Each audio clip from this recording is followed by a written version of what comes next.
necesito decir es que mi hija sigue desaparecida. Hace 72 horas. La policía dice que la están buscando, pero yo lo sé. Sé exactamente dónde está. Y es por mi culpa. Todo por culpa de ese maldito reloj que tomé de la tumba 47. Si estás escuchando esto, es porque no he vuelto, porque fui a buscarla. Y si no vuelvo, necesitas saber la verdad. Necesitas saber lo que realmente sucede cuando profanas una tumba, cuando les robas a los muertos. Mi nombre es Ricardo Monteiro. Tengo 35 años y soy restaurador de objetos antiguos. Trabajo con piezas históricas, relojes principalmente. Es una profesión tranquila. O lo era, hasta hace 3 semanas, cuando acepté aquel trabajo. Un coleccionista privado me contactó. Dijo que había adquirido un lote de relojes antiguos de una subasta de una herencia. Quería que evaluara y restaurara las piezas de valor. El pago era generoso, muy generoso. Debería haber sospechado en ese mismo momento. Fui hasta su casa, una mansión aislada en las afueras de Petrópolis. El hombre era extraño. Dijo que se llamaba señor Valdez. Debía de tener unos 70 años. Demasiado delgado, la piel amarillenta, los ojos hundidos. Parecía enfermo. Me llevó a una habitación en la parte de atrás y me mostró la colección. Había al menos 50 relojes, de bolsillo en su mayoría, algunos de pared, todos antiguos, de siglos algunos, y todos varados. Ninguno funcionaba. Necesito que descubra cuáles tienen valor real, dijo con voz ronca. Y los que pueda arreglar, le pagaré el doble. Comencé a examinar las piezas. La mayoría eran relojes comunes, sin gran valor histórico, pero había algunos especiales. Un reloj de bolsillo francés de 1820, otro alemán de 1790. Bellas piezas, bien conservadas considerando la edad. Y entonces lo vi. El reloj estaba en el fondo de la caja, envuelto en terciopelo negro. Cuando lo cogí, sentí algo extraño.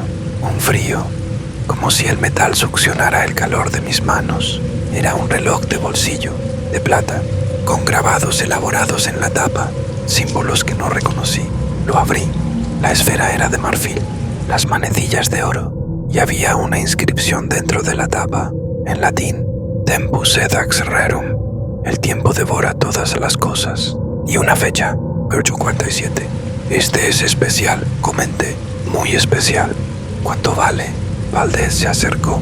Sus ojos brillaron con algo que no pude identificar.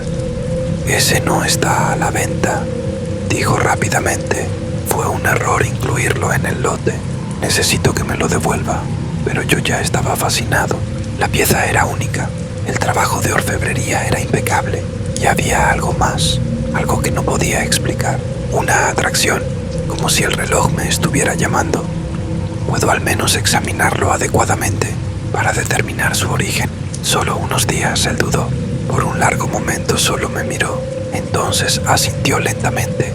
3 días, solo 3. Y no lo abra completamente. No toque el mecanismo interno. Solo examínelo. Prometí que sería cuidadoso. Me llevé el reloj junto con otros 6 que había seleccionado. En el camino de vuelta a casa, no podía dejar de mirarlo. Estaba en el asiento del copiloto, dentro de la caja de terciopelo. Y lo juro que oí un tic-tac, pero el reloj estaba parado. Las manecillas no se movían. Era imposible. Cuando llegué a casa, mi hija Sofía estaba haciendo la tarea. Tiene 8 años. Es la cosa más preciosa de mi vida. Desde que mi esposa falleció hace 2 años, somos solo nosotros 2. Papá, ¿qué has traído? Siempre se interesaba por mi trabajo. Le mostré los relojes.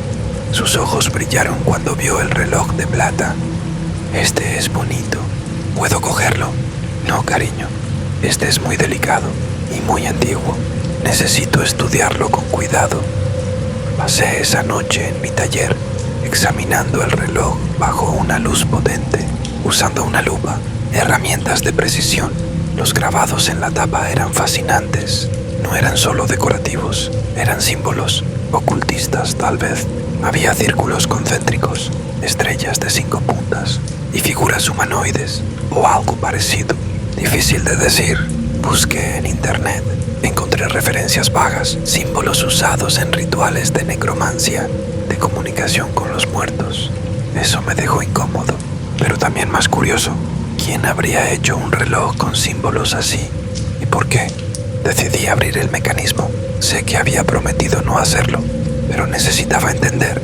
Con herramientas delicadas retiré la tapa trasera y lo que vi dentro me dejó sin aliento. El mecanismo era imposible, completamente imposible. Los relojes de esa época usaban mecanismos simples, engranajes, muelles, escape. Pero aquello era diferente. Había engranajes, sí, pero hechos de materiales que no reconocí. No era metal común, parecía hueso o un marfil, pero pulido de una forma que no era natural. Y la disposición de las piezas desafiaba la lógica. Algunos engranajes giraban en direcciones que no deberían ser posibles. Había componentes que parecían no tocarse entre sí, pero aún así interactuaban. Y había algo más. En el centro del mecanismo, una pequeña cámara, sellada con cera roja, oscura, casi negra. No me resistí. Rompí el sello. Dentro había algo enrollado, un papel, viejo, amarillento. Lo desenrollé con cuidado. Era una lista. Nombres. 17 nombres escritos a mano, con fechas al lado. La primera fecha era de 1847. La última era de 1923. Y al lado de cada nombre, una palabra. Cumplido. Se me heló la sangre. ¿Qué diablos era aquello? Una lista de asesinatos, de víctimas. Fotografié todo con mi móvil. Luego volví a colocar el papel. Volví a sellar la cámara y cerré el reloj de nuevo. Ya pasaba de la medianoche. Estaba exhausto. Decidí dormir y continuar la investigación al día siguiente. Fui a la habitación. Sofía ya dormía hacía horas. La revisé como siempre hago. La tapé mejor. Le di un beso en la frente y me fui a acostar. Me desperté con un ruido. Eran las 3 de la mañana. Un sonido rítmico. Tic-tac, tic-tac. Venía del despacho. Me levanté. Caminé lentamente por el pasillo. La puerta del despacho estaba entreabierta. Estaba seguro de que la había cerrado. La empujé. La luz estaba encendida. También estaba seguro de que la había apagado. Y allí, sobre la mesa, el reloj estaba funcionando. Las manecillas se movían, marcando la hora exacta. 3:12 de la mañana. Mi primera reacción fue lógica. Quizás al tocar el mecanismo le había dado cuerda accidentalmente. Activado algo. Me acerqué. Cogí el reloj. Estaba caliente. No tibio. Caliente. Como si hubiera estado al sol. Miré las manecillas. Se movían suavemente. Normalmente. Pero había algo mal. El sonido. El tic-tac. Era muy fuerte. Demasiado fuerte. Demasiado mecánico. Y parecía venir no del reloj, sino de dentro de mi cabeza. Entonces oí otra cosa. Una voz, débil, susurrante. No podía entender las palabras, pero venía del reloj. Estaba seguro. Lo acerqué a mi oído. La voz se hizo más clara. Eran varias voces, en realidad, susurrando al unísono, en un idioma que no reconocí. Pero el tono era de sufrimiento, de agonía. Dejé caer el reloj sobre la mesa como si me hubiera quemado.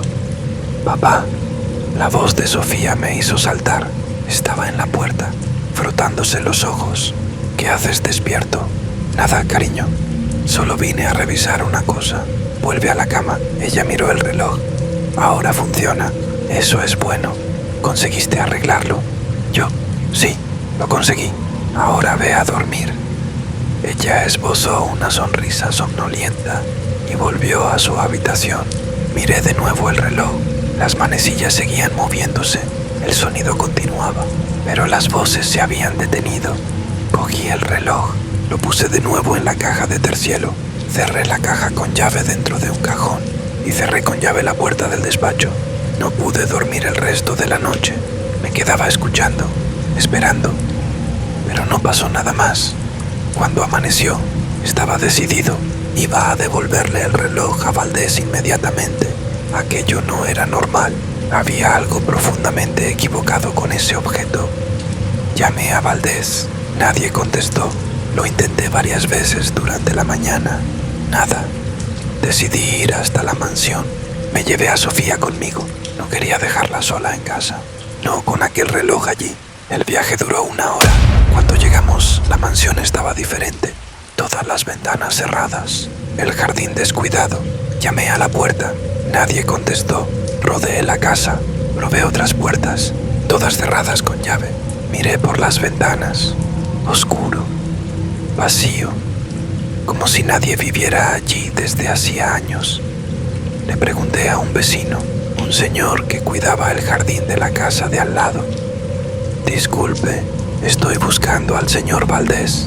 ¿Vive aquí? El hombre me miró confundido. Nadie vive ahí desde hace 5 años. La casa está abandonada. Pertenece a una familia que vive en el extranjero. Eso es imposible. Estuve aquí hace 3 días. Hablé con el dueño. Le mostré la foto en mi móvil. Este hombre. El vecino abrió los ojos como platos. ¿De dónde sacó esa foto? Ese es Erasmo Valdés, pero murió. Murió hace 5 años. Era el dueño de la casa. Cuando murió, la familia lo cerró todo y nunca más volvió. Sentí que el suelo desaparecía bajo mis pies. Eso no tiene sentido. Yo estuve aquí. Hablé con él. Me contrató. El hombre negó con la cabeza. No sé qué decirle, amigo, pero ese hombre está muerto. Fue enterrado en el cementerio de San Juan. Yo mismo fui al funeral. Volví al coche en estado de shock. Sofía me miraba preocupada. Papá, ¿qué ha pasado? Nada, hija. Ha habido un malentendido. Vamos a casa. Pero no fui a casa. Fui al cementerio de San Juan. Necesitaba verlo con mis propios ojos. El cementerio era viejo, muy viejo, lápidas de siglos atrás. Con mis propios ojos. El cementerio era viejo, muy viejo, lápidas de siglos atrás. Tumba 47. El número quedó resonando en mi cabeza. Fui hasta allí. Sofía me sujetaba la mano, claramente asustada por aquel lugar. La tumba era sencilla, una lápida de mármol. Erasmo Valdés, 1948, Luis Ritzenhoff. Y debajo, una frase, Tempus sedax rerum. La misma frase del reloj. Mi corazón se disparó. Miré a mi alrededor. Nadie cerca. Examiné la lápida más de cerca. Había señales de que alguien la había tocado recientemente. La tierra alrededor estaba removida. Y había marcas, como si algo hubiera sido enterrado o desenterrado. Comencé a cavar con las manos. Sofía gritó. Papá, ¿qué estás haciendo? Tenemos que irnos. Solo 1 minuto, cariño. Necesito comprobar algo. A pocos centímetros de profundidad lo encontré. Una caja de metal, pequeña, oxidada. La abrí. Dentro había un trozo de papel y una fotografía. La foto era antigua. Mostraba un grupo de hombres, todos vestidos formalmente, ropa de época, de 1800 y pico. Y en el centro, sosteniendo algo, un reloj. El reloj, mi reloj. Cogí el papel. Era una carta, escrita a mano. La caligrafía era antigua, difícil de leer, pero conseguí descifrarla. Decía lo siguiente: para quien encuentre esto, el reloj es una maldición. Fue forjado por un relojero llamado Anton Weiss en 1847. Hecho por encargo para una sociedad secreta, la Orden del Tiempo Eterno. El propósito era capturar almas, aprisionar a los muertos. Cada nombre en la lista dentro del reloj representa un alma aprisionada, una persona que murió mientras el reloj estaba en su posesión. La carta continuaba: el reloj no puede ser destruido. Lo intentamos. Fuego, agua, martillo. Nada funciona. La única forma de detener la maldición es devolverlo, enterrarlo con sus muertos, con aquellos que ya han sido consumidos por él. Por eso lo enterré conmigo, para que se quede aquí, para siempre, que nadie jamás lo encuentre. Firmado, Erasmo Valdés. Mis manos temblaban sosteniendo la carta. Entonces alguien había desenterrado el reloj, lo había sacado de la tumba y de alguna forma había llegado hasta mí. ¿Pero quién? ¿Y por qué? Miré a Sofía. Ella miraba algo detrás de mí. Su rostro estaba pálido. Papá, ¿hay alguien allí? Me di la vuelta. Al final del camino entre las tumbas había una figura. de negro, inmóvil, simplemente observando. No podía verle el rostro, estaba demasiado lejos. Cogí a Sofía en brazos. «Vamos, ahora». Corrimos hasta el coche. Cuando miré hacia atrás, la figura había desaparecido. Conduje a casa lo más rápido que pude. Mi mente era un caos, un reloj maldito, almas aprisionadas, un hombre muerto que me había contratado. Nada tenía sentido, pero sabía una cosa: necesitaba deshacerme de aquel reloj inmediatamente. Cuando llegamos a casa, corrí al despacho. Abrí el cajón donde había guardado el reloj bajo llave. La caja estaba allí. La abrí. Vacía. El reloj había desaparecido. Imposible. El cajón estaba cerrado con llave. Nadie más que yo tenía la llave. Revolví el despacho, la casa entera. Nada. El reloj simplemente había desaparecido. Sofía me ayudaba a buscar. Miré en cada habitación, debajo de cada mueble. Nada. Hasta que Sofía gritó desde su cuarto: «Papá, lo encontré». Corrí hasta allí. Estaba sosteniendo el reloj. Estaba debajo de mi cama. ¿Cómo ha llegado hasta ahí? No lo sé. Simplemente estaba aquí. Le arranqué el reloj de la mano. «Sofía, no toques esto. Nunca más. ¿Entendido?». Empezó a llorar, asustada por mi tono. «Lo siento, hija. Lo siento. Pero este reloj es peligroso. No podemos tocarlo». Metí el reloj dentro de una bolsa de plástico. La sellé. Lo metí dentro de otra. La sellé de nuevo y lo llevé al sótano. Lo guardé bajo llave dentro de una caja de herramientas, cerrada con candado. Subí. Cerré con llave la puerta del sótano. Listo. Mañana, a primera hora, lo llevaré de vuelta al cementerio. Lo enterraré de nuevo. Acabaré con esto. Sofía todavía estaba llorando. La abracé. «Ya está todo bien. Papá lo va a solucionar. Te lo prometo». Aquella noche fue la peor de mi vida. Cerca de la medianoche, el ruido comenzó. Tic-tac. Alto. Ensurdecedor. Venía de todas partes. De las paredes. Del techo. Del suelo. Y las voces. Dios, las voces. Ya no eran susurros. Eran gritos. Gritos de agonía. De desesperación. Me tapé los oídos, pero no sirvió de nada. El sonido estaba dentro de mi cabeza. Sofía vino corriendo a mi habitación, llorando. «Papá, no puedo dormir». Los ruidos, las voces, ella también lo estaba oyendo. No era solo en mi cabeza, era real. La abracé. «Está todo bien. Haré que pare». Bajé al sótano. El ruido se hacía más fuerte a cada paso. Cuando llegué a la puerta del sótano, estaba abierta, pero yo la había cerrado con llave. Estaba seguro. Bajé las escaleras. La caja de herramientas estaba en el suelo, abierta, el candado roto, y el reloj estaba encima del banco de trabajo, funcionando. Las manecillas giraban, pero no de forma normal, rápido, muy rápido, como si el tiempo se estuviera acelerando.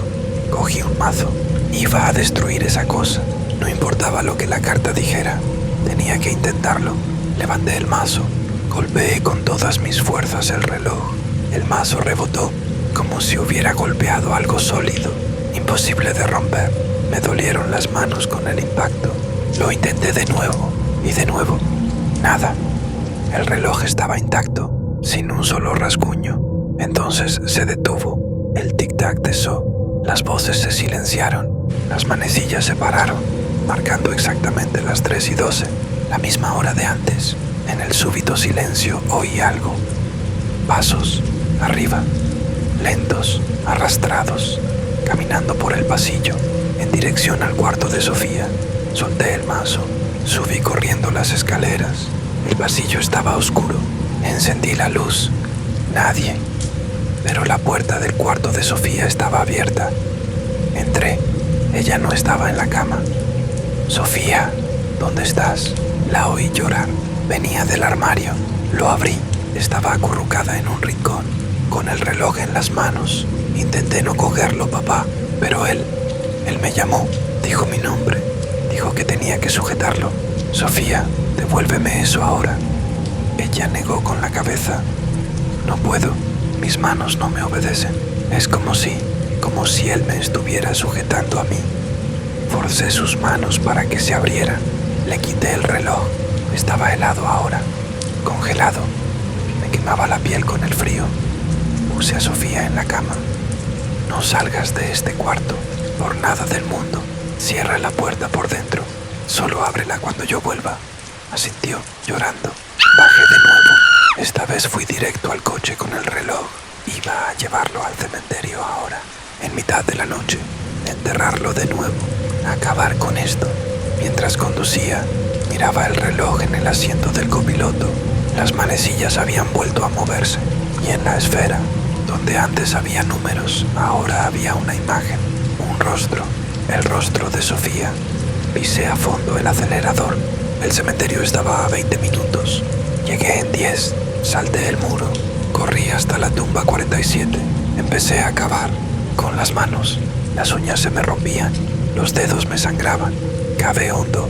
Medio metro. 1 metro. Puse el reloj en el agujero. Empecé a echar tierra de vuelta. Rápido. Necesitaba enterrarlo antes de que algo sucediera. Antes de que fuera demasiado tarde. Cuando terminé, allané la tierra. Apilé piedras encima. Hice la señal de la cruz, aunque no soy religioso. Y entonces esperé. 1 minuto. 2. 5. No pasó nada. El silencio del cementerio era completo. Solo el viento en los árboles. Quizás había funcionado. Quizás la maldición había terminado. Volví corriendo al coche. Necesitaba volver con Sofía. Asegurarme de que estaba bien. Cuando llegué a casa, todas las luces estaban encendidas. Eso era extraño. Estaba seguro de haber dejado solo la del cuarto de Sofía encendida. Subí corriendo las escaleras. Llamé a la puerta de su cuarto. Sofía, soy yo. ¿Puedes abrir? Silencio. Sofía.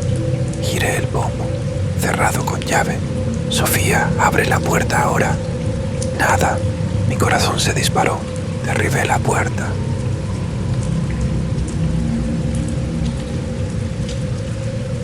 La madera cedió al tercer golpe. El cuarto estaba vacío. La ventana abierta. Las cortinas se mecían con el viento. No. Miré por la ventana.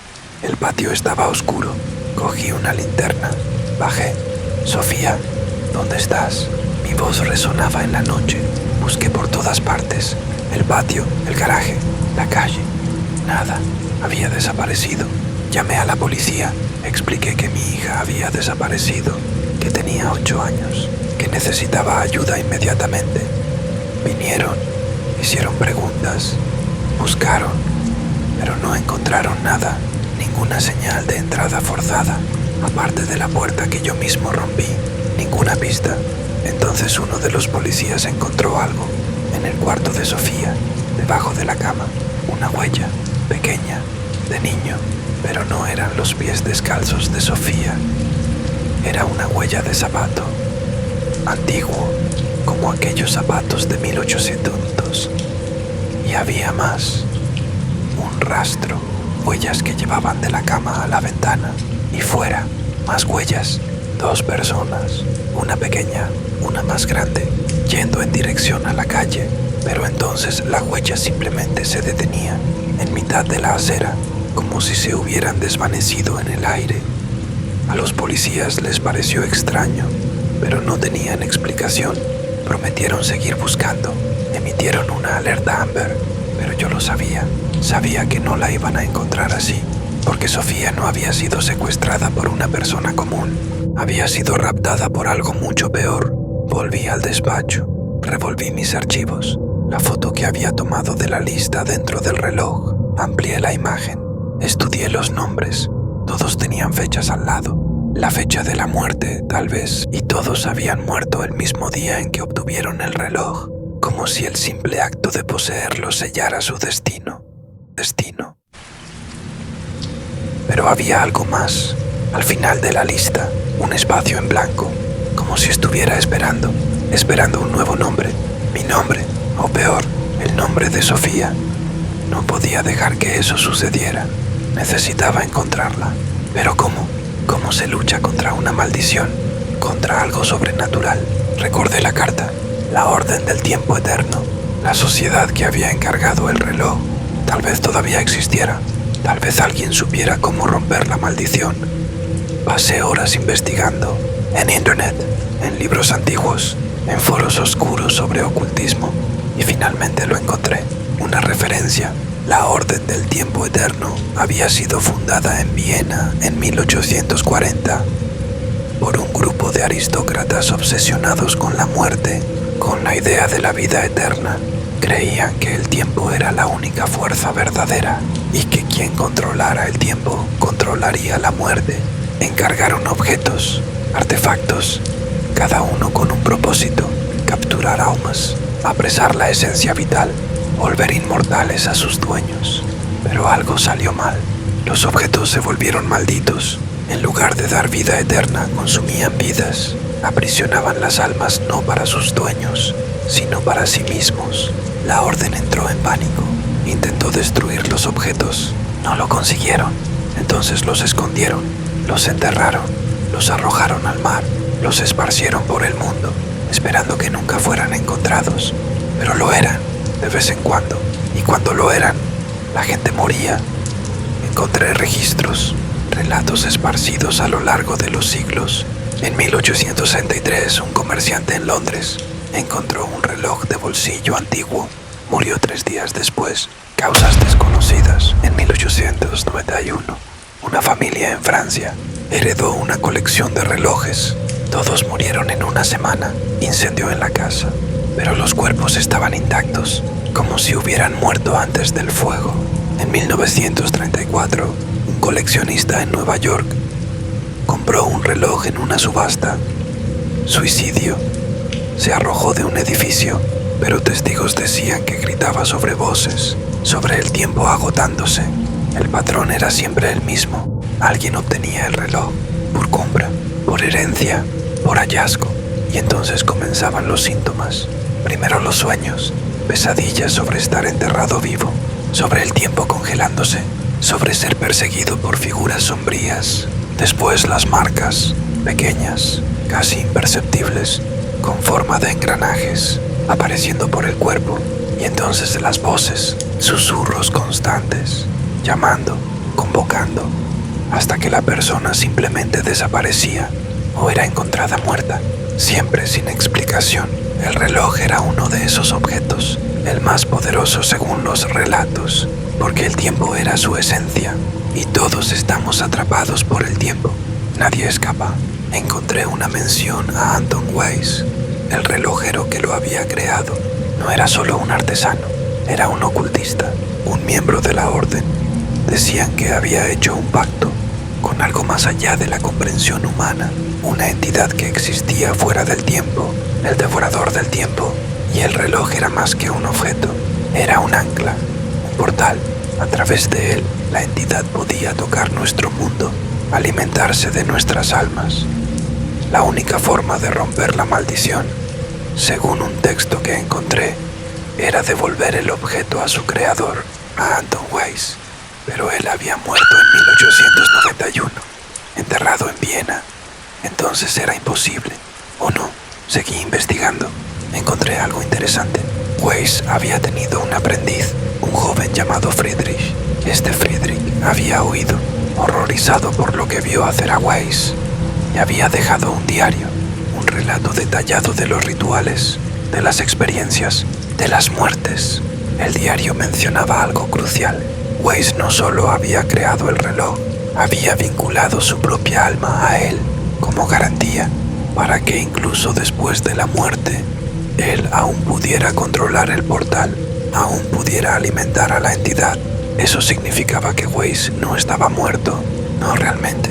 Estaba atrapado, como todas las otras almas de la lista, atrapado dentro del reloj, y tal vez podía ser convocado, forzado a deshacer lo que creó.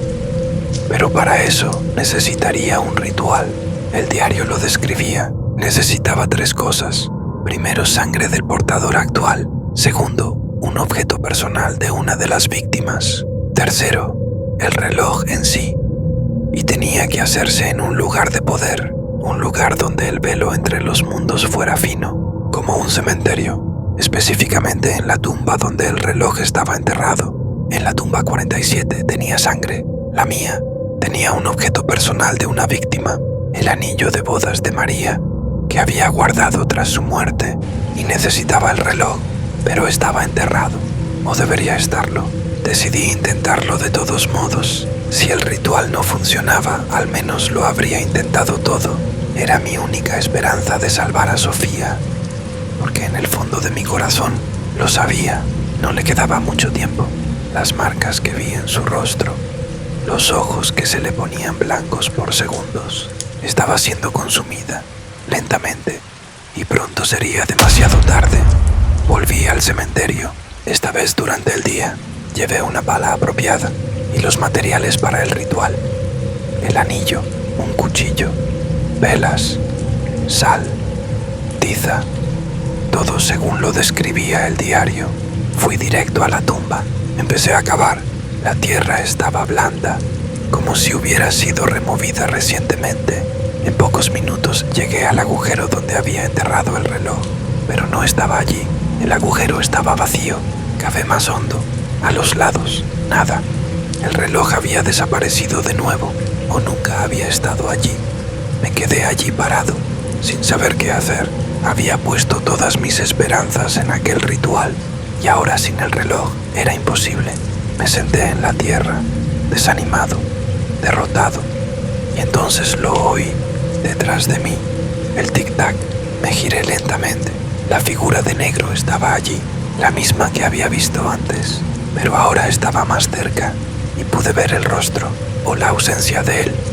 Donde debería haber facciones, solo había sombra, oscuridad profunda, y en sus manos el reloj. Lo sostenía, ofreciéndomelo. ¿Lo quieres de vuelta? La voz era múltiple, superpuesta, como si varias personas hablaran al mismo tiempo.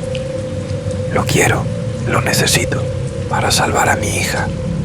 La figura inclinó la cabeza, como estudiándome. Tu hija ya está con nosotros, ya se está transformando. Pronto será una más, un alma más para alimentar al devorador. No, no voy a dejarlo. Haré el ritual, destruiré el reloj, acabaré con esto. La figura se rió, un sonido como de cristales rompiéndose. No puedes destruir lo que es eterno. No puedes romper lo que existe fuera del tiempo. Pero extendió el reloj hacia mí. Puedes intentarlo. Puedes luchar. Puede que incluso tengas éxito por un tiempo, pero el tiempo siempre gana al final. El tiempo siempre cobra, siempre devora. Ya lo verás. Dudé. Era obvio que era una trampa, pero ¿qué otra opción tenía? Necesitaba el reloj. Necesitaba intentarlo. Extendí la mano. Cogí el reloj. Estaba helado, y en el momento en que lo toqué, lo sentí. Una conexión, como si algo se hubiera ligado a mí, atrapándome. La figura retrocedió, desapareciendo entre las tumbas. Ahora eres el portador, el guardián, y tu tiempo ha empezado a correr. Tic-tac, tic-tac. Miré el reloj en mis manos. Las manecillas se movían, rápido, muy rápido, como si el tiempo se estuviera acelerando. Tenía que actuar, rápido. Preparé el círculo. Dibujé los símbolos con tiza alrededor de la tumba, como indicaba el diario. Coloqué las velas en los puntos cardinales. Las encendí. Esparcí sal para cerrar el círculo, y en el centro coloqué el reloj y el anillo. Me corté la palma con el cuchillo. Dejé que la sangre goteara sobre el reloj. 3 gotas, conforme el ritual exigía, y empecé a recitar. Las palabras en latín que contenía el diario eran difíciles, se trababan en la lengua, pero continué, verso tras verso. El viento comenzó a soplar, fuerte, desde todos los lados al mismo tiempo. Las velas temblaron, pero no se apagaron. El cielo se oscureció, nubes surgieron de la nada, cubriendo el sol, y del reloj comenzó a salir humo, negro, denso, tomando formas humanoides. Decenas de ellas, todas gritando, voces superpuestas, de agonía, de rabia, de desesperación.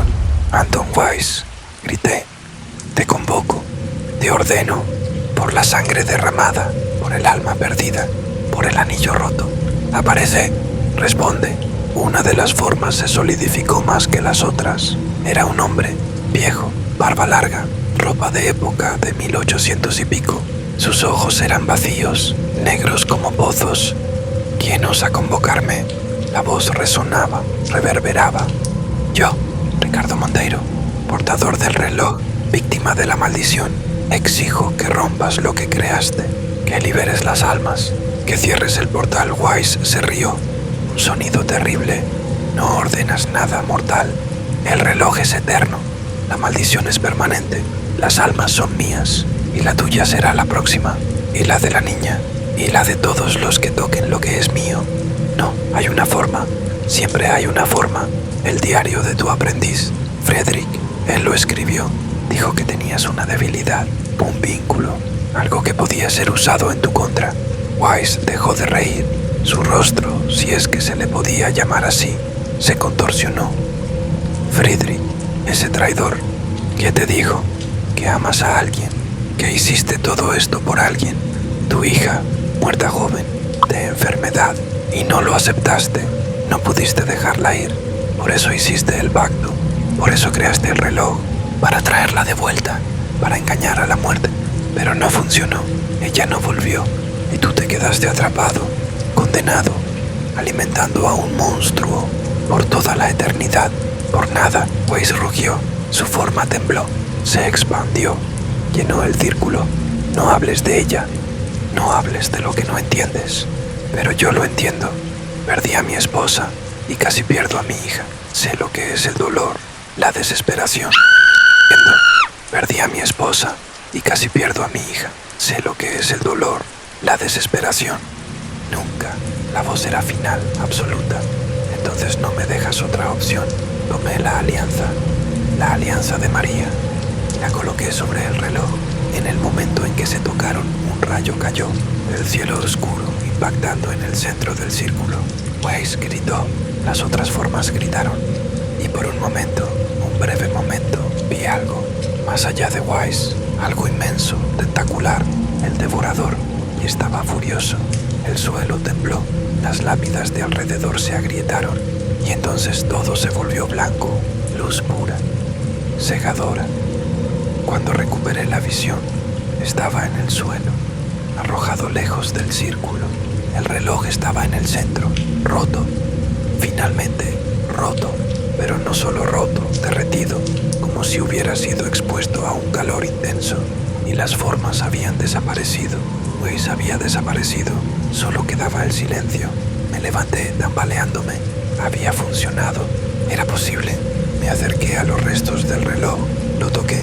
Estaba frío ahora, inerte, solo metal deformado, sin poder, sin maldición. Pero entonces oí una risa. Detrás de mí, la figura de negro, no una, eran 17, todas idénticas, todas rodeándome. Pensaste que sería tan fácil. El reloj físico no importa, es solo un recipiente, un foco. La verdadera maldición, la verdadera prisión, está más allá, en el espacio entre los mundos. Y tú solo has abierto una puerta, le has dado a la entidad un camino más directo. Las figuras comenzaron a moverse, cerrando el círculo, y de sus sombras salían cosas, tentáculos, o ramas, o nervios, difícil de decir, todas extendiéndose en mi dirección. Corrí, no había otra opción. Corrí entre las tumbas, las cosas me seguían, rápidas, siempre cerca. Oía sus susurros, sus promesas, sus amenazas. Tropecé, caí, sentí algo tocar mi pierna, helado, quemando. Pateé, me levanté, continué, hasta que llegué a la entrada del cementerio, y allí, parada, estaba Sofía, pero no era Sofía. Sus ojos completamente blancos, su piel pálida, sus labios moviéndose, diciendo palabras que no entendí. Y detrás de ella, el mausoleo, la puerta abierta, esperando. La figura se dio la vuelta, comenzó a caminar entre las tumbas, adentrándose más en el cementerio. Dudé. Era obviamente una trampa. Pero ¿qué otra opción tenía? Sofía estaba en algún lugar, quizás con esa cosa. Necesitaba seguirla. Caminé manteniendo la distancia. La figura me llevaba a una parte antigua del cementerio, tumbas de siglos atrás, algunas casi completamente cubiertas por la vegetación, hasta que nos detuvimos frente a un mausoleo. La puerta estaba entreabierta. La figura entró. Yo la seguí. Dentro estaba oscuro, húmedo. Olía a moho y a descomposición. Encendí la linterna del móvil. Había escaleras descendiendo hacia criptas subterráneas. Bajé lentamente. Los escalones eran resbaladizos, cubiertos de limo. A cada paso sentía el aire más pesado, más frío, como si no solo estuviera descendiendo en el suelo, sino en el tiempo, hacia algo muy antiguo, muy equivocado. Al llegar abajo había un pasillo, estrecho, con nichos en las paredes. Cada nicho contenía un ataúd, algunos abiertos vacíos, otros cerrados, con inscripciones desgastadas por el tiempo. Fechas de siglos atrás, 1654, 1702, 1789. Familias enteras enterradas aquí, generaciones, y todos olvidados. Continué siguiendo el sonido, el tic-tac que resonaba en las paredes de piedra, viniendo no de un lugar específico, sino de todas partes al mismo tiempo, como si las propias paredes estuvieran vivas, pulsando con el ritmo del reloj maldito. Vi cosas en las paredes, marcas, símbolos grabados, los mismos que estaban en el reloj, círculos concéntricos, estrellas, figuras humanoides y algo más, sangre, manchas antiguas, oscuras, esparcidas por todas partes. Alguien había hecho rituales aquí, muchos rituales, a lo largo de mucho tiempo. Este lugar no era solo una cripta, era un templo, un lugar de culto para el devorador del tiempo. El pasillo se abría a una cámara, circular, más grande. En el techo había una abertura, pequeña. A través de ella veía el cielo, todavía oscuro con nubes, pero a través de las nubes, la luna, llena, roja, sangrienta, y su luz caía directamente en el centro de la cámara, iluminando una mesa de piedra, y sobre ella, acostada, inmóvil, estaba Sofía. ¡Sofía! Corrí hacia ella. Toqué su rostro, helado, pero respiraba, débilmente. Sofía, despierta. Soy yo, papá. Sus ojos se abrieron, pero no eran sus ojos. Eran completamente blancos, como si las pupilas hubieran desaparecido, como si algo hubiera consumido el color, la vida, y habló. Pero no era su voz, era la voz múltiple, superpuesta, la misma que oí antes. Has venido, como esperábamos, como siempre vendrías. El amor paternal es tan predecible, tan fácil de manipular. Ahora el círculo puede ser completado. ¿Qué quieren de ella? ¿Qué quieren de mí? La respuesta no vino de ella, sino de las sombras a su alrededor. Las figuras de negro surgieron de las paredes, del techo, del suelo. Ya no una, ya no 17. Eran cientos, llenando la cámara. Todas idénticas, todas cargando relojes, los mismos relojes, como si fueran copias. O tal vez era siempre el mismo reloj, existiendo en múltiples lugares al mismo tiempo, en múltiples tiempos al mismo tiempo. ¿Todavía no lo entiendes?, dijo la voz múltiple. No existe un reloj. El reloj es una idea, un concepto, un ancla en la realidad. Puede ser destruido en un lugar, en un tiempo, pero existirá siempre en otros. Es eterno porque existe fuera del tiempo. Y tú, al intentar destruirlo, al hacer el ritual, solo fortaleciste tu conexión, abriste más puertas, permitiste que más del devorador entrara en tu mundo. Tu tiempo se ha acabado, Ricardo Monteiro, y el de la niña también. Seréis los siguientes, el 18º y la 19ª en la lista. Y cuando la lista esté completa, cuando 20 almas estén atrapadas, el portal se abrirá por completo y nuestro maestro, el devorador del tiempo, podrá manifestarse totalmente, consumir este mundo, convertirlo en parte de su dominio atemporal, donde todo lo que fue, todo lo que es y todo lo que será existe simultáneamente en la agonía eterna. No lo permitiré, grité. Pueden llevarme a mí, pueden consumir mi alma, pero dejen a mi hija en paz. Ella no tiene nada que ver con esto. Es inocente. Las figuras se rieron.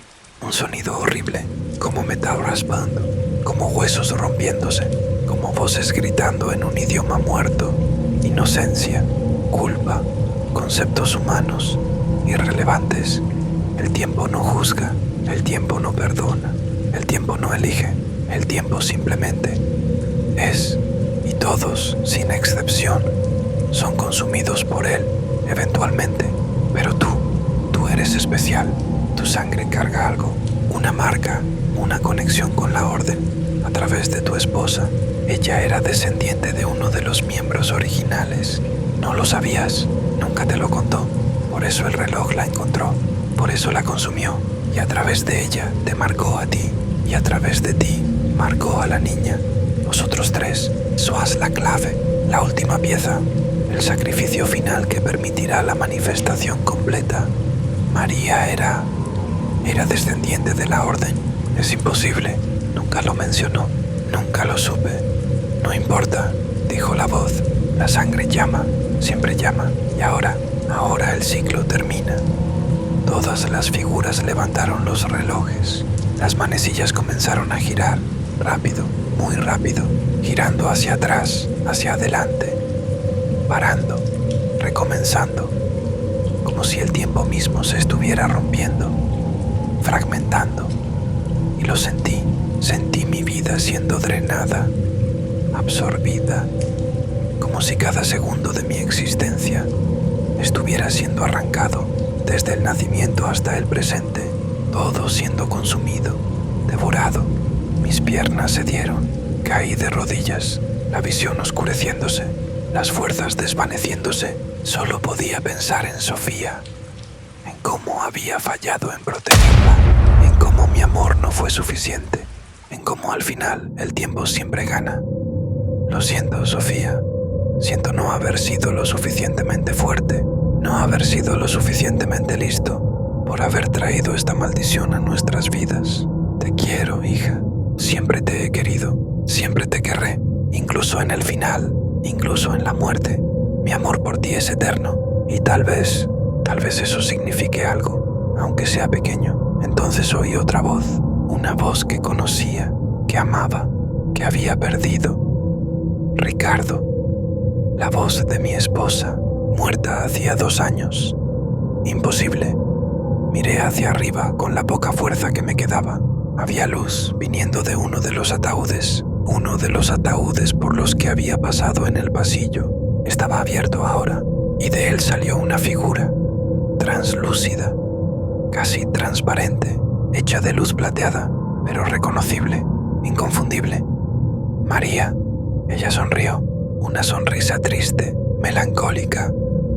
Lo siento, amor, siento no habértelo contado antes, sobre el reloj, sobre la maldición, sobre mi familia, sobre todo. ¿Contado qué?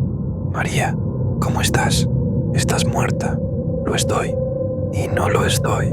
Es complicado. Cuando el reloj me llevó, hace 2 años, cuando mi tiempo se agotó, luché con todo lo que tenía para no dejar que me llevaran por completo. Una parte de mí fue consumida, alimentó al devorador, pero una pequeña parte, se quedó atrapada, no dentro del reloj, sino en el limbo, entre la vida y la muerte, entre el tiempo y la eternidad, esperando. ¿Por qué? Por este momento, porque sabía, siempre supe, que un día vendrían a por ti, a por Sofía. Sois mi familia, mi mundo, mi todo, y no voy a dejarlo. No voy a permitir que el devorador os tome también, no mientras todavía quede algo de mí, mientras todavía haya amor, porque el amor es lo único que trasciende el tiempo, la única fuerza que el tiempo no puede devorar por completo, del tiempo, la única fuerza que el tiempo no puede devorar por completo. Su forma brilló, fuerte, cegadora, y se movió, rápido, como un rayo.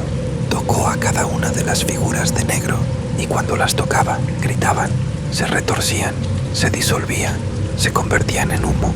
Los relojes caían al suelo, rompiéndose, finalmente rompiéndose. El sonido de cristal y metal haciéndose añicos resonaba por la cámara. En segundos, Cientos de figuras habían desaparecido, solo humo negro disipándose en el aire. Pero no todas. 18 figuras permanecían, más sólidas, más reales, y en el centro de ellas algo comenzó a materializarse, algo inmenso, tentacular, con 1000 ojos, 1000 bocas, 1000 brazos, extendiéndose desde un punto que no debería existir, un desgarro en el espacio, un portal, y a través de él, el devorador, manifestándose finalmente. Ya no era solo influencia, ya no era solo poder, era presencia física, tangible, terrible. La cámara tembló, las paredes se agrietaron, el techo comenzó a derrumbarse. María gritó: «Ricardo, coge a Sofía, sal de aquí, yo lo detendré, te daré tiempo». Corrí hacia Sofía, la tomé en mis brazos, sus ojos todavía blancos, su cuerpo frío, pero viva, todavía viva. Necesitaba sacarla de allí, pero no podía dejar a María. No de nuevo. «María, ven conmigo, podemos huir juntos, los tres». Ella negó con la cabeza. Lágrimas, incluso en forma espectral, lloraba. «No puedo, estoy atrapada aquí, en este lugar, en este momento, entre la vida y la muerte. Pero tú, vosotros dos, todavía tenéis una oportunidad, todavía tenéis tiempo. Idos, vivid, sed felices, recordadme, pero no dejéis que esta maldición defina vuestras vidas. Prometedlo». «Lo prometo, te prometo que viviremos, por ti, por nosotros. Gracias, María, gracias por todo, gracias por salvarnos, por amarnos. Te quiero, siempre te he querido, siempre te querré. Yo también te quiero. Ahora, vete». Corrí, con Sofía en brazos, a través del pasillo, subiendo las escaleras. Detrás podía oír explosiones, gritos, el sonido de la realidad desgarrándose. María estaba luchando, ganando tiempo, sacrificándose de nuevo por nosotros. Llegué a la cima, salí del mausoleo. La luz del día nunca me pareció tan buena, tan cálida, tan viva. Corrí entre las tumbas hacia la salida. Detrás, el mausoleo explotó, literalmente explotó. Piedras y escombros volando en todas direcciones. Una columna de luz, plateada, mezclada con oscuridad, subiendo al cielo. Y entonces, un grito, no humano, imposible de describir, de dolor, de rabia, de derrota. El devorador gritaba, y entonces, silencio. La columna desapareció, los escombros cayeron, y donde había estado el mausoleo, ahora solo había un agujero, profundo, negro, llevando a ninguna parte. Me detuve, miré hacia atrás. María había desaparecido, junto con el devorador, junto con los relojes, junto con la maldición. Lo había hecho, se había sacrificado por completo, su alma, su esencia, todo, para sellar el portal, para destruir al devorador, para salvarnos. Y ahora no quedaba nada, solo recuerdos, solo amor, solo nostalgia.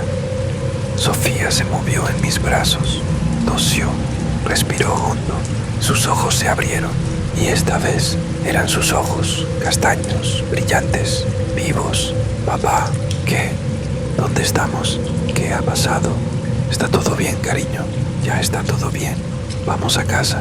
Me abrazó, llorando. Yo también lloré, de alivio, de tristeza, de gratitud.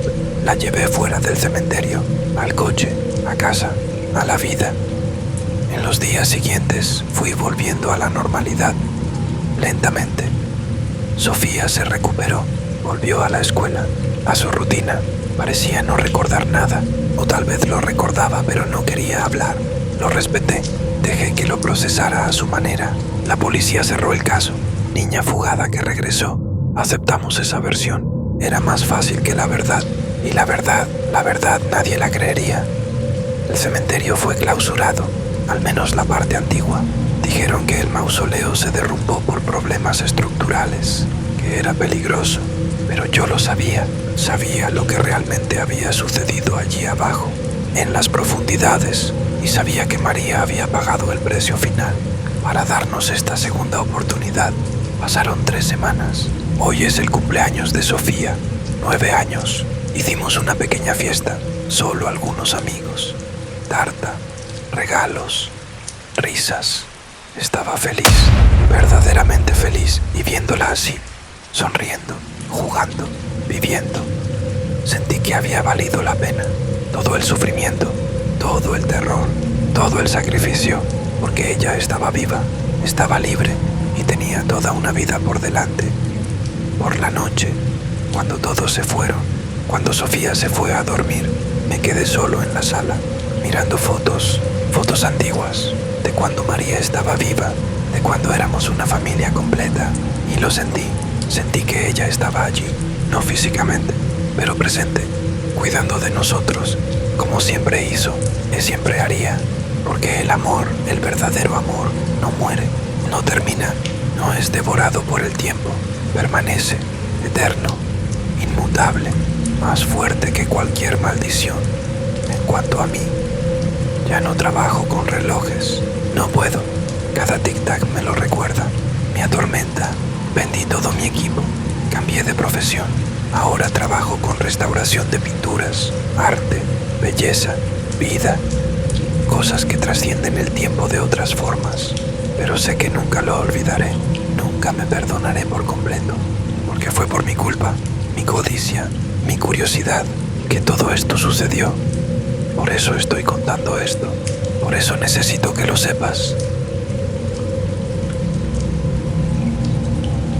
Si algún día, en una subasta, en un anticuario, en una herencia, encuentras un objeto antiguo, con símbolos extraños, con una historia nebulosa, con una sensación equivocada, no lo cojas, no importa cuán valioso parezca, no importa cuán hermoso sea, no importa cuánto necesites el dinero, déjalo donde está, porque algunos objetos no deberían ser poseídos, algunos objetos cargan más que historia. Cargan maldiciones, cargan muerte, cargan el propio tiempo. Y el tiempo siempre cobra su precio. Y si ignoras mi advertencia, si lo coges de todos modos, recuerda, tú no posees el objeto te posee a ti. Y cuando llegue tu hora, y siempre llega, nada podrá salvarte, a menos que alguien que te ame esté dispuesto a hacer el sacrificio final, como María hizo por mí. Como yo lo habría hecho por Sofía. Pero eso solo lo descubres cuando ya es demasiado tarde, cuando el tic-tac ya ha comenzado, cuando las voces ya dicen tu nombre, cuando te miras en el espejo y ves que algo ha cambiado, que el tiempo ha comenzado a consumirte. Y entonces entiendes que el tiempo no perdona, que el tiempo no espera, que el tiempo no elige, el tiempo simplemente es. Y todos nosotros, sin excepción, somos devorados por él. Eventualmente, tempus edax rerum. El tiempo devora todas las cosas. Fue lo que estaba escrito en el reloj y es la verdad más absoluta que existe. Pero incluso sabiendo esto, incluso habiendo visto el horror, incluso habiendo perdido tanto, no me rindo, porque mientras haya amor, mientras haya recuerdos, mientras haya vida, hay esperanza. Y la esperanza es lo que nos mantiene humanos, lo que nos mantiene luchando contra el tiempo, contra el olvido, contra la muerte, hasta el último segundo, hasta el último tic-tac, hasta el fin. Tomé a Sofía en mis brazos, lloraba, pero estaba viva, estaba bien. Subimos las escaleras, salimos del mausoleo. La luz del sol nunca pareció tan buena, tan cálida, tan viva. Fuimos a casa, llevé a Sofía al hospital, le hicieron pruebas, todo normal, como si nada hubiera pasado, pero había pasado y siempre lo recordaré, siempre lo llevaré conmigo. La culpa, el dolor, la pérdida. Han pasado 3 semanas desde entonces. La policía cerró el caso como niña fugada que regresó. Aceptamos esa versión. Era más fácil que la verdad. Sofía está mejor. Volvió a la escuela. Juega. Sonríe. Pero a veces la veo mirando el reloj de la pared. Y sé que ella recuerda, que ella sabe. En cuanto a mí, ya no trabajo con relojes. No puedo. Cada tic-tac me lo recuerda. Me atormenta. Vendí todo mi equipo. Cambié cambié de profesión, pero sé que no ha terminado.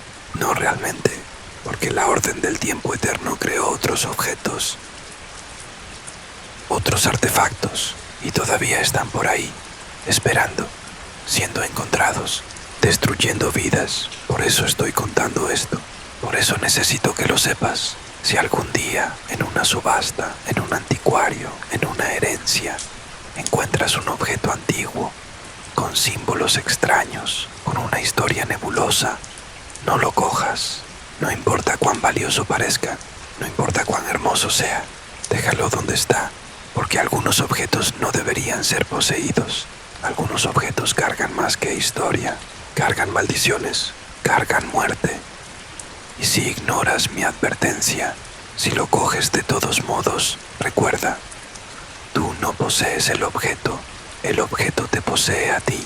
Y cuando llegue tu hora, y siempre llega, nada podrá salvarte, a menos que alguien que te ame esté dispuesto a hacer el sacrificio final, como María hizo por mí, como yo lo habría hecho por Sofía.